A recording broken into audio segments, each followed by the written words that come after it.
Okay, YouTube, by special request, I'm going to go ahead and do another sound test with the PT Cruiser and the Gibson catback exhaust system that I got on the car. I also have a JBA header that's stainless steel ceramic coated. I still have the stock converter on, but it makes a pretty good sound. I actually got a problem right now where I'm getting that dreadful converter code that, it's pretty much saying that the converter's bad and I'm going to have to change it. Thought about playing around with putting a straight pipe on just to see if it changes the sound. But anyway, we're going to go ahead and do another sound test. This time, I got my GoPro on the bumper, face down. All you're going to see is bumper, tailpipe, and pavement. So, and it's raining here. Hopefully this came out good. It has been downpouring here for the last couple days. A town next door to us literally got told to evacuate because they're right on the river and it's flooding. So, yeah, I hope you guys enjoy this. If you do, please hit the thumbs up. Subscribe if you want to see more. Summer's coming and I'm going to be able to do a lot of stuff. So, yeah, alright. Let's go ahead and do this drive.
Okay, after that drive, I'm sure you probably noticed while I was driving, I started letting out of the car. It's because there's too much water on the ground, and my tires aren't exactly the greatest anymore. It's about time for them to be changed.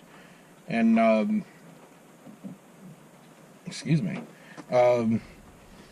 Yeah, it was a challenge. I'm driving down little country old truck routes, you could say, because it's still pavement. But yeah, most of the speeds are 55. But of course, in this video, whenever I topped out, well, as far as I can go anyway, I think I did see 90 miles an hour on the Speedo. But yeah, I was definitely white knuckling because the rain is just really horrible. These cars with the wrong set of tires are horrible in the rain. So, all right, hope you enjoyed it, and like I said earlier, please like and subscribe so you can see more. Later.